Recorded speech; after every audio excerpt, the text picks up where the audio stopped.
Okay, so for the simplest, easiest, and quick DIY ever, I have for you the following supplies before me. So for starters, you're going to need one of these mason jar tea light holders from the Dollar Tree, and this is just the one with the removable lid. Then you're also going to need one of these flameless tea light candles. And I have about a half a cup of white navy beans poured out. And I also have a pick here with some berries on it, and these are just those frosted branches from the Dollar Tree that came out this year. And I'm going to be upcycling a leftover scrap piece of jute rope. And of course, you're going to be needing some scissors. And then I have two pieces of picks. I have one that I picked off of a Walmart branch that I've been putting to use on plenty of DIYs. And then this is just a piece of that berry branch from the Dollar Tree that I cut off to size as well. And we're going to be utilizing them both.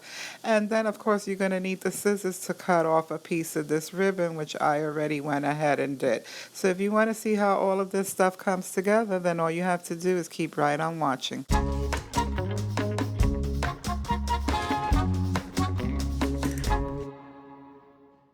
So to begin, we're going to start by removing the collar off our mason jar, and then we're just going to be pouring some of these navy beans right into that mason jar, and we're going to try not to get too many men overboard here. Then simply placing that collar right back in the mason jar for accurate fitting and making sure that it closes tightly all the way. And it would appear that we poured in just the right amount of navy beans. And to double check, we're just going to insert our little flameless votive candle in the center, and everything seems to be up to spec. So now it's time to move on to the next step, which is to secure this ribbon onto our mason jar. And to do so, we're just going to be fusing it with a little bit of hot glue. And we're just going to take that one edge of the ribbon and secure it directly to the mason jar. And then the opposite edge, we're going to secure it directly onto the fabric itself. So the general rule of thumb is to make sure that we end up with our clean seams towards the back of the mason jar. And now we're ready to move on to the next step. From there, we're going to be folding our jute in half to determine our center point. And then once we get that center, we're going to put it onto the mason jar and pull it all the way taut and crisscross it in the back, if you see what I'm doing here, and then pull it towards the front. But before we secure it, we're going to be adding our picks. From there, we're going to be nestling our pick branches together. And if you see what I'm doing here, I'm simply just taking those berries and sort of tucking it behind that pine cone there and nestling them together. And I'm pretty confident that they're secure enough that I don't need any glue or anything like that. So now we're just going to take the bottom of that branch and we're going to tuck it underneath that piece of twine that's wrapped around the mason jar so that we can secure it with the other part. Then we're going to take the remainder of that jute and pull it taut. We're going to give it a nice tug and then tie it into a bow, almost as if we were tying our shoelaces, if you will. And it's that simple. Then we're going to grab the two end tail pieces and we're going to give them a little trim just to give it a more polished look. And from there, I would say we can call this a complete project. And I just think that we took this little jar up 10 notches. And I'm going to show you now in the back how everything is nice and neatly contained. The seams all line up in the back. And it looks like something that was store-bought. And so now I'm going to turn on that tea light to give you an idea of how it looks, all lit up and festive in its glory. I'm sure the camera's not doing it justice, but you get the idea. So for this next project, I have for you this little box decor from the Dollar Tree that we're going to be upcycling. And then I have a piece of this buffalo check cardstock that I got out of this booklet from Michael's. And the reason why it's already trimmed down to size was because it was actually a leftover piece of scrap from another project that I worked on. So I already had it out and I trimmed it down to size as such to fit inside the decor piece. And then but before that, I'm going to hit it with a coat of this white paint and possibly some of this red around the trim. And then we're going to add some further embellishments, such as this little decal vinyl that I created on my Cricut. And also, I got some of these self-adhesive Santa hats from the Dollar Tree. And I also got a pack of these little figurines from the Dollar General and one of these ornaments from the Dollar Tree as well. So I decided to slap a coat of this black paint on inside the box simply because I noticed that my measurements were a little bit off in cutting out that cardstock. So to keep it from being overly visible, I'm going to try to camouflage it with some of this black paint. Now that our black paint is almost dry, I'm going to start giving it a coat of that white all around the outside trim and also the inside trim as well. And here's a look at what you should have once that paint is all dried. And so now we're ready to move on to the next step. I don't have the steadiest hand on earth, so I did have to go and do some touching up, but overall, I'm okay with it. And so now we're just going to add this piece of cardstock into that decor box, and I'm not even going to be tacking it down with any glue simply because I like to switch out my decor from time to time, and this way it will make for easy switching. I just have to pull out the stock, and I'm comfortable with it being secure enough on its own.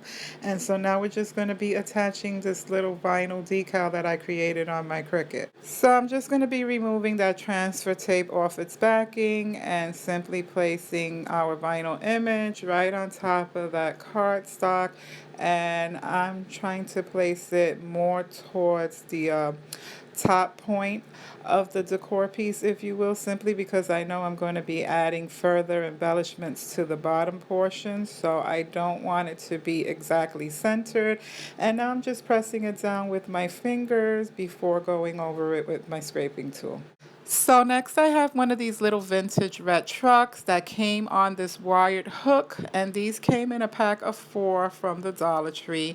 And so what I did was, after removing that little wire hook, I also gave the tree a trim so that when I place it down onto my decor piece here, it will lay flush. So now what I'm going to be doing is I'm just going to simply place some of the embellishments that I'm going to be putting on this decor piece. I'm going to be placing them where I think I might want them before gluing them down, because once I add glue, I won't be able to peel them back up because it'll tear the paper. So I got these little trees and snowman from that pack from Dollar General that was $2, and I think I'm going to put the tree and the snowman in the opposite corner as such. And then I also found this little pack of self-adhesive Santa Claus hats from the Dollar Tree as well, and I think I'm going to place it right underneath that peak. So because I'm going to be adding my little Santa hats onto this cardstock paper, I don't find it necessary to add any additional glue simply because it has this already self-adhesive backing, and I'm just going to be placing it right above that Merry and Bright vinyl. And now we could move on to tacking down the rest of the embellishments. Now that my hot glue gun has had a chance to warm up, I'm just simply going to add a little bit of glue to the front and back cab of that little vintage red truck, and possibly some to the tree bristles itself, and then securing it onto the wooden decor box. Next, I'm adding a generous amount of glue to the bottom of that Christmas tree here, and I'm simply just going to be tacking it down to the corner of our decor box, and I'm going to hold it in place for a few seconds and give it a chance to adhere. And I'm going to repeat the same process for our little snowman.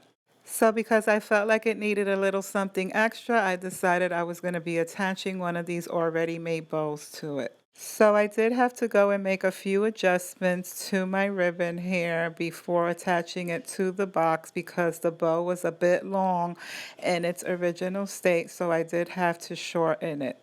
And here's a look at the completed project and what it should look like now that you have your bow tacked down. And I'm showing you here that I did go ahead and ducktail those ends and kind of just folded them over the top because I didn't want it to compete with the Santa hat. And I think it just took it up a notch, and I'm really liking the way that it came out. I enjoyed putting this one together, and I hope you enjoyed as well. So for this final DIY project upcycle, I have for you this little wooden decor arrow from the Dollar Tree, and it's just a wooden arrow strung by a piece of jute. And so we're going to be upcycling it and taking it up a notch. I also have some of these wooden letters, and I spelled out the word free. And I'm going to be taking some of this folk art metallic sterling silver paint, and I'm going to be applying it to those wooden letters. And then for the wooden arrow itself, I'm just going to be hitting it with a coat of some white paint beforehand. So while I'm giving my first coat a chance to dry, I'm going to be hitting the words free with a coat of this silver metallic paint. And I'm just going to be multitasking here, and then I'm going to be going back with a second coat on that arrow, and I'm going to continue to paint my letters out as such. So here's a look at that arrow once it's had a chance to dry, and I did go ahead and give it two coats. And so we're pretty much ready to move on, but I also wanted to show you those letters and how they came out once I hit them with that coat of silver metallic paint. The camera's not doing them any justice at all, but it almost looks like has like a galvanized look to it, which was the look I was going for. So I'm overall very pleased with that. And so I also have this little vinyl decal that I'm showing you here that I printed off my Cricut machine. So I'm going to be attaching the little vinyl on the bottom of the arrow, and then I'm going to put the words free on top. So to attach that decal, I'm simply going to be removing it from its backing as such and placing it right onto that board. And what you'll notice I'm doing here is that I'm trying to move the lettering as far down to the bottom of that arrow as possible so that we can make room for the wooden letters that we're going to be gluing right on top. And this is basically where I'm going to be placing it, and so I'm just smoothing it out with my fingers before going over it with my scraping tool so that we could reveal the vinyl underneath. So here's a look at what that vinyl image looks like now that it's been transferred onto the board. And before moving on to the next step and tacking down those wooden letters, I'm going to be hitting it with a coat of this Mod Podge just to seal it in and protect that vinyl. So now that our Mod Podge has had a chance to completely dry, it's now time to tack down those letters to our board. And we're simply going to be doing so just by putting some hot glue on it as such. And I'm just going to be generously applying some of this hot glue here and placing it as far down to the left-hand side of that arrow as possible to ensure proper fitting of all the rest of the letters. And here's a look at the complete project now that it's all put together. I really like the way these wooden letters gave it that extra pop. It kind of made it look 3D, and those silver letters really kind of look galvanized to me, as I mentioned earlier. And I'm really liking the way this all came together, and I hope you like it as well. So here's a final look at all three projects that we put together for this video, and I'm loving the way that they all came together cohesively using the same pops of color throughout. I will proudly be able to display them with my seasonal decor. I was very happy to put these projects together for you, and I hope I was able to inspire you to get creative this holiday season. I will talk to you in my next video. Bye now.